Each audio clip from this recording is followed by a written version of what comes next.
Welcome to the Great Divorce Podcast, hosted by divorce financial analyst and retirement planning counselor Andrew Hatherley. Join Andrew and guest experts as they help late-life divorcees build the financial and mental foundation for a meaningful future. There is life after divorce. Now, on to the show.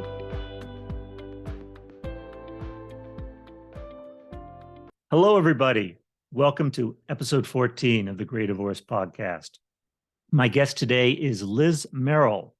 As a mediator, educator, and divorce coach, Liz specializes in helping parties navigate high-conflict divorces involving narcissistic relationships and difficult personalities. Through her company, Open Space Mediation, Liz provides her clients with the tools they need to negotiate fair terms without the drama of endless court battles. Liz is also the author of Managing High Conflict Dissolutions in Mediation and Court.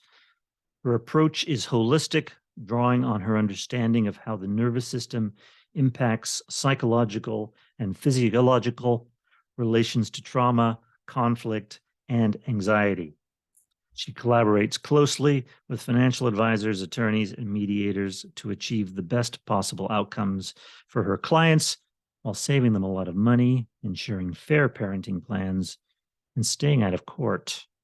Liz, welcome to the Great Divorce Podcast. Well, thank you for having me. I'm really happy to be here. Very happy to be here, and it's going to be interesting chatting with you. I do some mediation work and some financial neutral work, and I've got to say, I've got a lot of respect for people such as yourself who take on high conflict divorces involving difficult personalities. You know, if such a case comes before me, I'm kind of tempted to refer it to another mediator. Do you think it takes a certain type of personality to be a mediator with high conflict people? I mean, what brings you to specialize in this particular area? Yeah, that's such a good question. And I think it does take a special kind of personality and sort of emotional emotional place, if you will. I started doing high conflict in part because my own divorce was very high conflict. And when I went through it, what I discovered was that even though I was supported by divorce professionals across the board, none of them really seemed to understand the nuances, the reality of dealing with a high conflict personality. And that was like my attorney, that was the judge. I just felt like we were speaking different languages in a way, and I had to continually try to reframe and reword my problems, my issues, and my experiences in order to get people to really understand what was going on. When I became a mediator, I had a lot of people calling me who were all across the board, but the people whose stories intrigued me the most, of course, were the ones that I resonated with, which and there are so many high conflict cases, of course. But not all high conflict cases are the same. Sometimes both parties are high conflict, right? Right. And I think when the court thinks of a high conflict case, they think of both parties just being intractable or whatever. But there are high conflict cases where there's one party who's high conflict. And when I say high conflict, I'm really using this as a sort of umbrella term to describe patterns of behavior, to describe someone who may have traits of a personality disorder or mental health problems or substance issues, but people who tend to see things in black and white, people who view their emotions as facts, people who don't have a problem bending rules or bending the law. People who oftentimes project their own problems onto other people, and people who view everything through the lens of I'm the victim here, even if they are actually the ones who are being abusive financially or emotionally or otherwise. So I just started getting a lot of these cases and started really looking into what makes somebody high conflict. How do you speak with them? How do you communicate with them? What's an effective way to approach a negotiation? How do you help your clients regulate themselves so that they can have a better outcome? And to go back to your original question, do you have to have a certain personality to be able to deal with this? I think you really do. There's something called mirror neurons. I don't know if you've heard of them, but if you show up and you're really high energy and you're already kind of emotionally escalated, they are people that you're working with are going to pick that up, right? But if you Right. are able to model sort of regulated, calm behavior, that helps. That's one thing that you can do to help parties sort of like settle so that they can actually get into their logical part of their brain rather than just operating out of their amygdala in their fight or flight mode. Right. The dreaded amygdala. Yeah. You know, you've mentioned a lot there, Liz, and I want to unpack a few things. But first, it's all interesting that I had a kind of high conflict divorce as well. Mm. And I guess my amygdala sent me on a flight function because I don't want to revisit that with other Yes. Yeah. people. It almost triggers a PTSD type of Mm. response. But I like, you seem to have taken a very intellectual approach and a curiosity approach, which indicates, as we said, a different type of personality that is energized by helping this type of personality. Yeah. And you mentioned high conflict. I wonder, because you mentioned different types of high conflict, does the high conflict individual necessarily need to be aggressive, or can they be difficult and resistant, or are they typically among the pattern that you described? And of course, there's a famous word that's used to describe that type of personality, which we'll get to. Well, Yeah.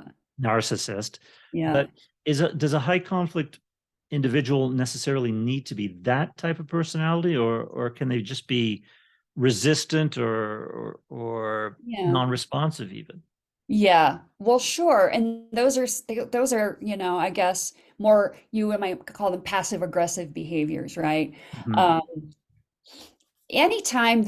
I mean, for me, anytime that I am dealing with somebody who is unable to get out of their position, who's unable to show up and in good faith making an effort to move the needle up forward, right? And sometimes people show up and they're really hot and they're very aggressive and they just can't get over whatever it is they can't get over, right? And you just seem to get stuck there. Sometimes people not to get too deep down the narcissism hole. I try not to get too bogged down with labels or diagnoses because they don't really help you when you're trying to mediate, to be honest. But yeah, of course, high conflict behavior can show up in any number of ways. It's not always aggressive. It could be someone who just flat out refuses to, provide discovery, answer emails, um, show up even, or show up and just com completely stonewall everybody. That's pretty high conflict behavior too. We mentioned the word, the N word of divorce, narcissism, Mhm. and I tell you, probably at least 1/3 of the phone calls that I get from prospective clients say my spouse is a narcissist. Mhm. And it's getting to the point where I certainly think, maybe I'm curious what you think, the word's being overused and perhaps even trivializing the effect that real pathological narcissists, maybe the pathological is not the word, but real narcissists have on the parties that that relate to them or are involved with them. Yeah, it's true. It is a very, very overused word. And a lot of times people seem to equate narcissist with a-hole, right? Right, jerk. And so, and I think anyone who works in the divorce field has the same experience you do, where, a large percentage of the people you come in contact with are divorcing a narcissist. And I'm saying this in air quotes. So yes, it is overused. There are also studies that show that it is on the rise in this country. Narcissism has been on the rise since the 80s. It's also true that it's almost impossible for someone who really is a true narcissist to get diagnosed, right? Because the very nature of narcissism prevents those individuals from really being able to acknowledge that they are the problem, right? And they are not likely to march themselves into a psychologist's office and say, "Hey, I think I'm a narcissist. What do you think? Let's have a diagnosis here." They won't do that, right? No. But there are plenty of people who have traits of a narcissist. Well, it's on a spectrum, isn't it? Mm-hmm. Yeah. You can have a little bit of narcissism in you without being full blown. Right. And again, narcissism isn't just someone who, who's a jerk, right? Or who's conceited or who is arrogant, right? It takes several traits of the 9 in order to be diagnosed. I think it's 5 out of the 9 traits to be diagnosed as a narcissist or someone with narcissistic personality disorder.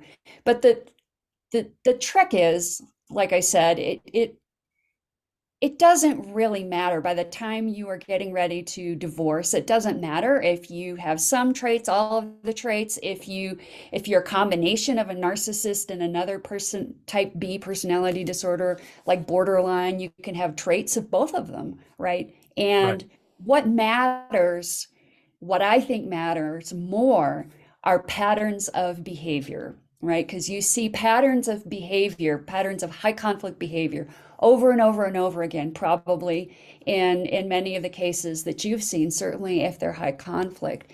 And if you can recognize those patterns, you can predict them during the divorce process. And if you can predict them, then you can strategize around that, right?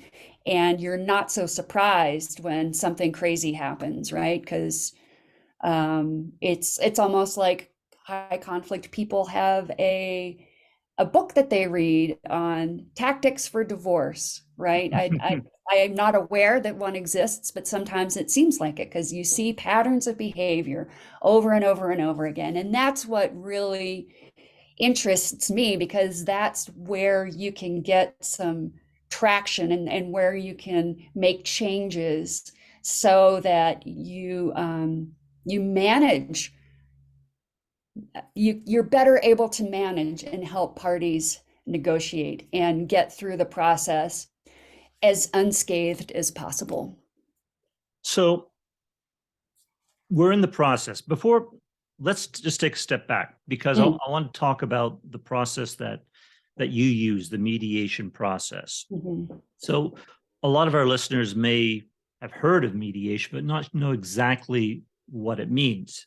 How long is the process? I mean, some mediations may be half a day, some may be a full day, some may go on for a longer period of time, some may involve attorneys, some not, some may involve attorneys only at the end to draw up paperwork.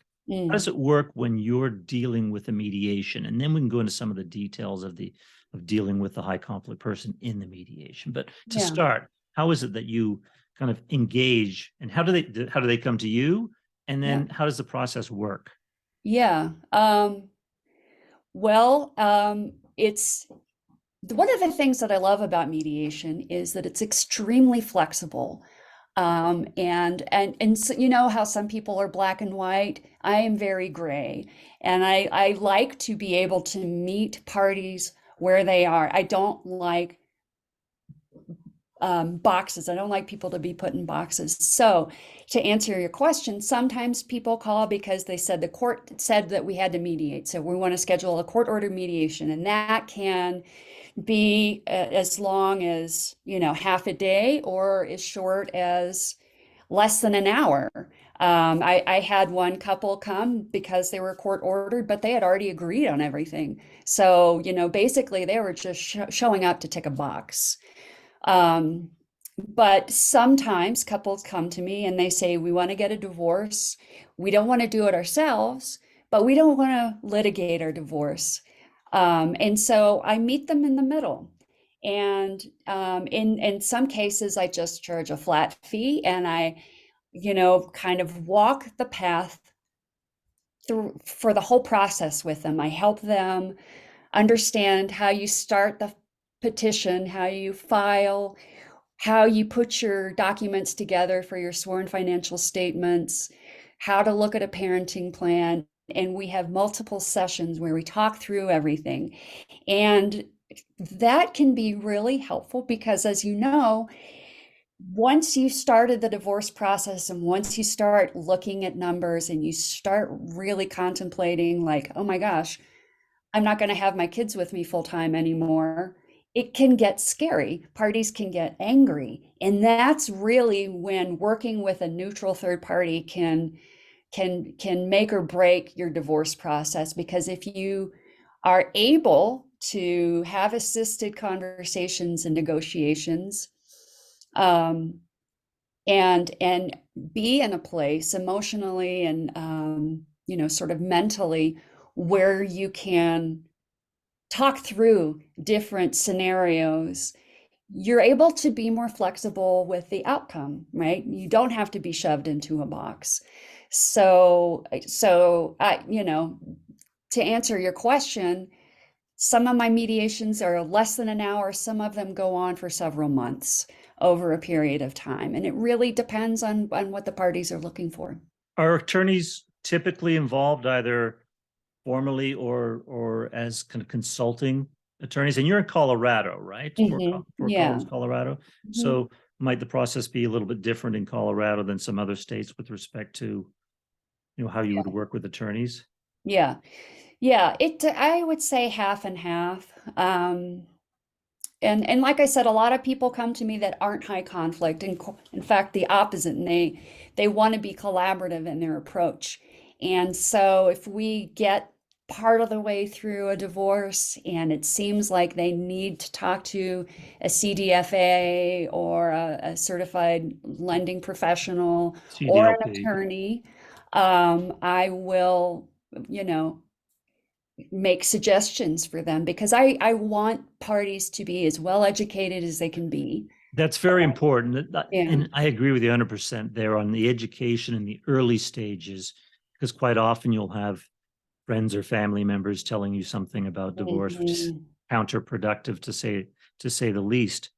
So let's say you're in a situation where you're in the early stages of a high conflict divorce, maybe having initial discussions, and then that one of the parties is going to be, or maybe even both parties are going to be very difficult to work with. How do you prepare for that at the outset so that the mediation can have ultimately prove more fruitful? Yeah. So again, it depends. It depends on the parties. Sometimes we just have to caucus, by which I mean have parties in separate rooms, whether they're virtual or physical, so that they're not triggering each other from the outset, right? Right.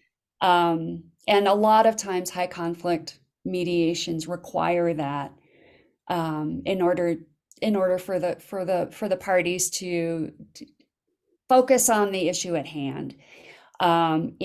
Sometimes we're in the same room.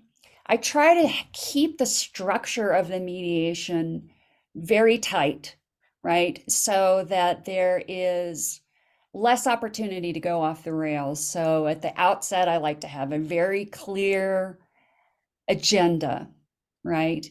And I like to talk to people at the outset about what the process is going to look like, and let them know that we can never mediate the past. that we're going to be wasting our time if we try to, revisit last year's event at the restaurant or whatever it is, and keep on the issue at hand. So, allowing one party to make a proposal, for example. And sometimes you'd think that would be very simple. They'd be able to say, well, how about this? And, we'll do this and this and this. So, and in an ideal world, the other party would be able to say, what I like about that is this. What about if we do this? How about this number? And kind of go back and forth and ask questions and say yes or no, or I'll think about it. Sometimes it's hard to even get past that point because just the very mention of a proposal sends somebody off into space because they're insulted by it, or it reminds them of something else or whatever. So as a mediator, how do you, when you hear something that maybe even you can acknowledge is a pretty outlandish proposal, how do you best respond to that?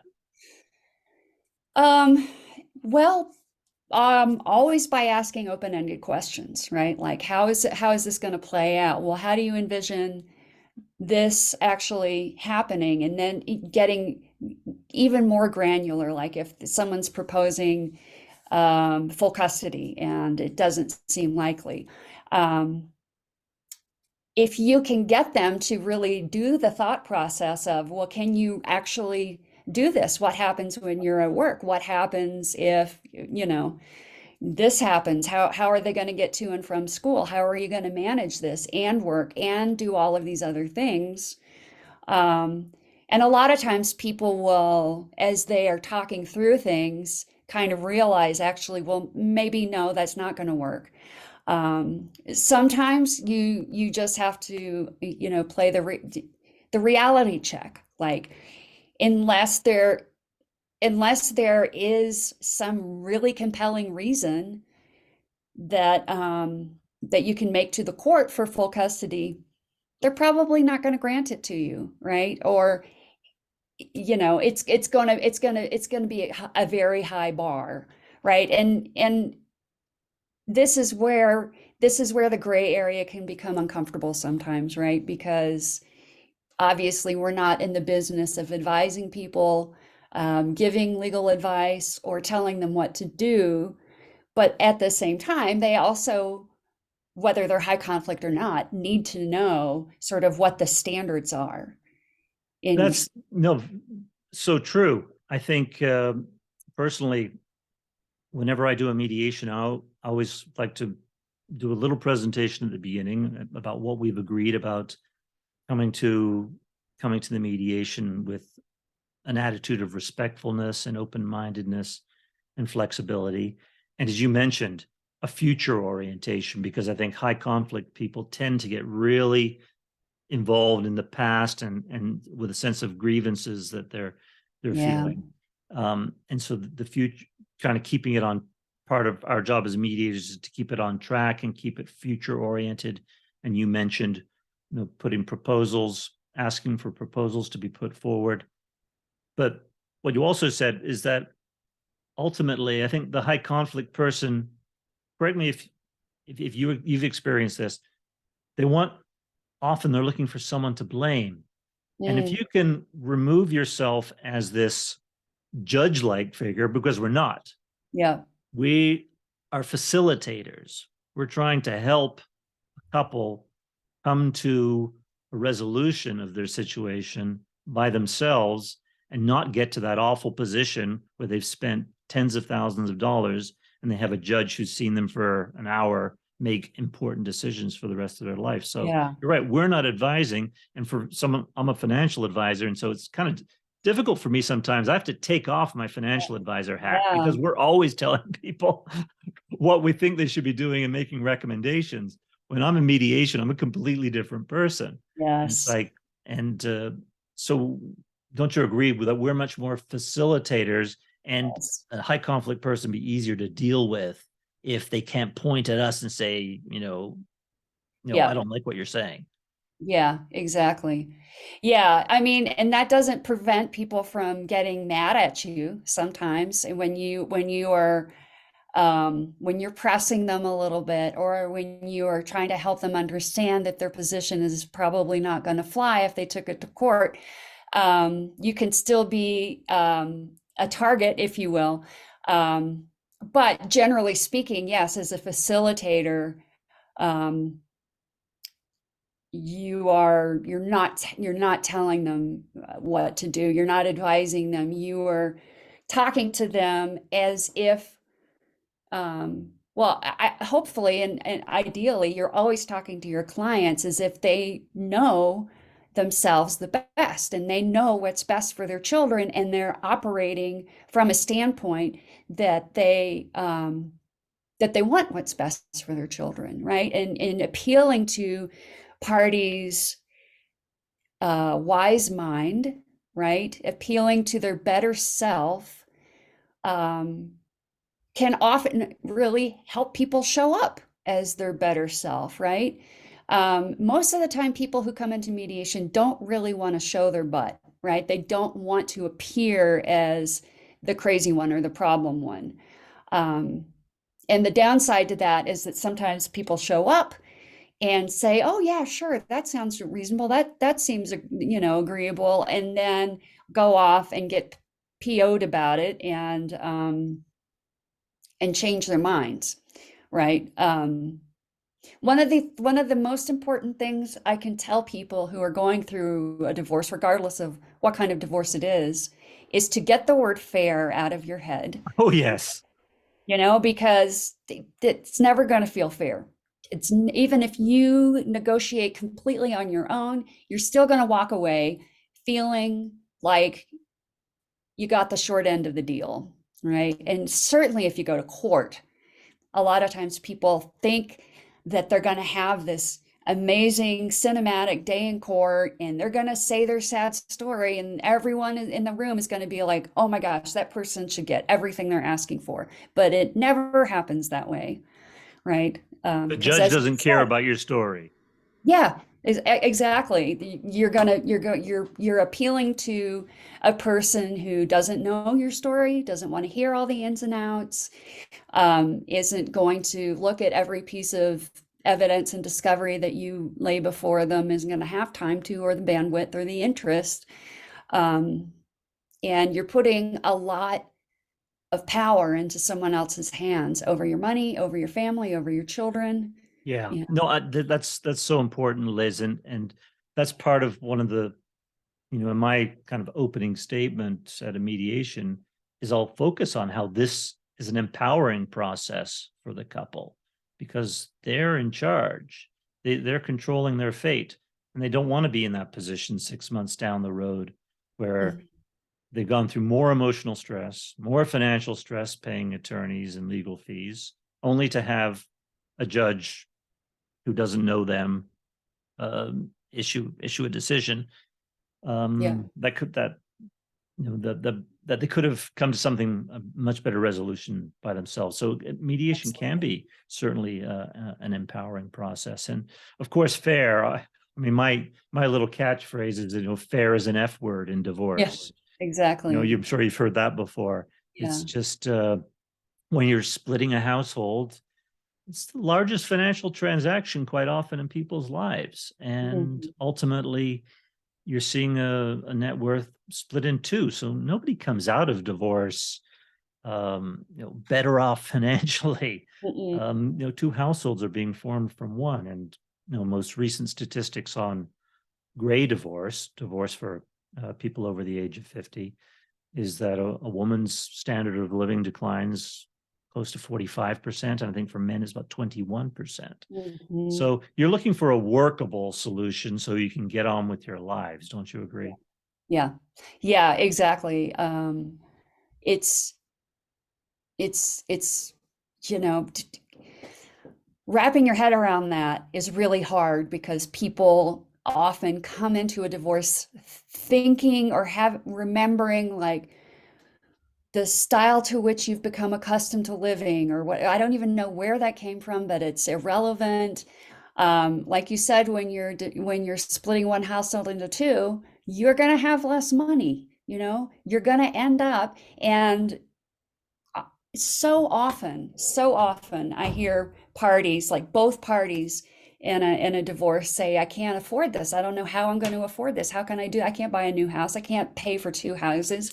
And that's really where the rubber hits the road, where you really do have to look at your financial statements, look at what you've got, and be regulated as you try to craft a settlement that you can actually live with, that you actually can walk away with and make a new life with, right? Exactly. And unfortunately, that just requires kind of chipping away at options and really having a good look at what you've got in the cold light of day, with people who, like you, who can help them understand, like, well, maybe, your goal after divorce is to retire in 5 years and yours is to retire in 7 years, or, um, you haven't ever worked before, so you're going to need more upfront, maybe,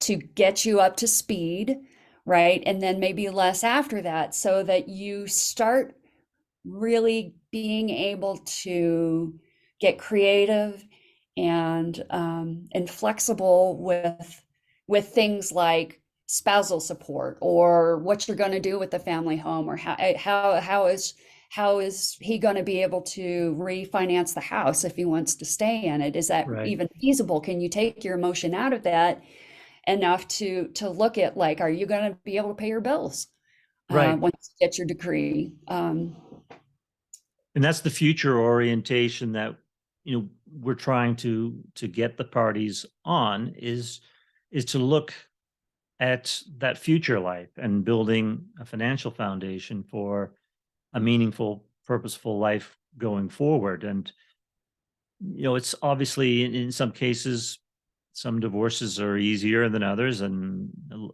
more emotions than others in different cases. But I always like to remind people at the divorce workshops that I conduct here in Las Vegas that there is life after divorce, and post-traumatic growth is a real thing. People are resilient, and they Mm. can go on to have meaningful, purposeful, um, happy lives in the future, no matter what age they are when they're Yeah. getting divorced. And of course, with people living much, much longer these days, and the divorce rate really only increasing for the older section of the Hmm. population, I think it's important that they have that future orientation. And of course, the financials are important in building the financial foundation for the future. Mm. Um, One of the things I wanted to touch on is, in some cases, you'll see power imbalances. Mhm. How do you deal with something like that, where there's obviously a dominant personality? Yeah, that is, that's a real thing, right?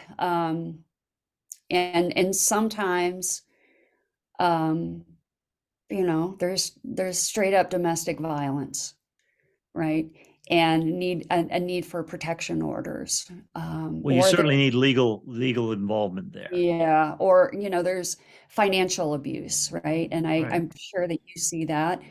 Um, So when I see something like that, often what I end up doing is working as a coach instead of a mediator, because mediation does not seem like a reasonable path for this couple to be Right. on, right? So often I'll take off my mediator hat and put on my coach hat and support an individual in making sure that they have the resources that they need, whether it's, legal, or they need to get law enforcement involved, whether or not they need to get their own CDFA, their own financial advisor, who is able to look at all of the finances with an eagle eye and pick out anything that looks weird,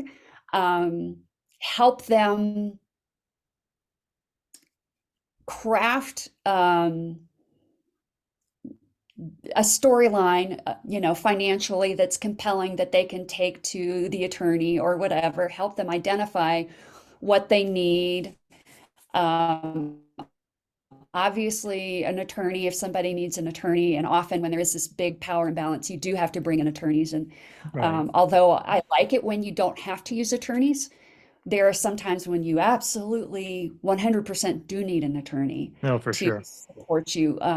Because of course, if there is this big power imbalance or abuse, a lot of times the person on the receiving end of that um, also has so much PTSD that it's hard for them to speak for themselves. It's hard for them to stand up to the Exactly. other person. They're used to being in fight or flight mode or freeze or fawn. So they need a lot of support um, across the board, emotionally, financially, legally. Um, Liz, unfortunately we're coming close to the end of our time today, but I did want to ask you, have you had an experience where you found that being creative in a mediation has helped you find a solution that satisfied both parties um, in a high conflict divorce? yeah. So yes, I'm thinking in particular of this one case, which was so surprising to me because both parties came to me very upset, very dysregulated, very angry. Um, and we actually met in a conference room at a public library Hmm. rather than a conference room because it was a neutral place where no one was going to start screaming. Hmm. Um, and I had them separated in two different little study rooms. And we started in one room and it wasn't going to happen. So I put the husband in a different room and I went back and forth. I did the caucusing thing and just asked them, what do you want? You know, what do you want? What's an ideal outcome? And then I went to the wife and I said, what do you want? And what they wanted was basically the same thing, but they were so dysregulated, they couldn't even see that, right? So I was able to go back, and you obviously, if someone is ranting to you, you don't take you filter out all of the triggering stuff, and you just get to the simple, this is what I'm proposing. And you go over to the other party and say, this is what they're proposing. And they're like, oh, huh. Well, that's very close to what I was thinking, So it ended up being like a beautiful mediation because once they were able to kind of get out of feeling triggered, they were able to see that they were in a lot more alignment than they thought they were. Um, It's so satisfying as a mediator to see that happen, isn't it? oh my gosh, yes. It makes you feel like an awesome mediator. No, you do, and you feel like, wow, you've come to a situation where you didn't think it was going to end well, and you've managed to bring two people. You meant to facilitate, to help. It's not even you're imposing anything. You're helping people to resolve their differences in the best way possible. And so it's Yeah, and a lot of times it's really just a matter of clearing away, brushing off the emotion and getting to the substance, right? Of what they're dealing with. And I mean, if nobody had emotions, divorces would be easy peasy, right? oh, right. Right. So, Exactly. Look, Liz, thank you so much for coming on the Great Divorce podcast today. I've enjoyed chatting with you very much. And if any of our listeners would like to reach out to you, how can they find you? yeah, they can Google open space mediation and find my website there. I'm on all the, normal social media platforms. You can look for me there on Facebook or Instagram or even TikTok and certainly LinkedIn and find me there. You can There's a contact me form on my website. It's easy to find me, and I would welcome anyone who does want to talk about any of these things to schedule a free 30-minute consultation with me, and we can just talk about your issues and see how I can help or see who I can refer you to. Terrific. Thanks very much, Liz. Thank you so much for having me. I really enjoyed this. Thanks so much for tuning in to this episode of the Gray Divorce Podcast. To learn more or get in contact with your host, you can visit Andrew's website at transcendretirement.net. Also, please feel free to rate, subscribe, and leave a review wherever you listen to your podcasts. That helps others find the show, and we greatly appreciate it. Thanks again for listening, and we'll catch you in the next episode. Information provided is educational only and should not be construed as legal or tax advice. Each situation is unique and should be discussed with your tax or legal advisor prior to implementation. Andrew Hatherley is not an attorney and does not provide legal advice. Information provided is financial in nature. Advisory services offered through Hatherley Capital Management, LLC. Divorce financial analysis services offered through Wiser Divorce Solutions, an affiliated company.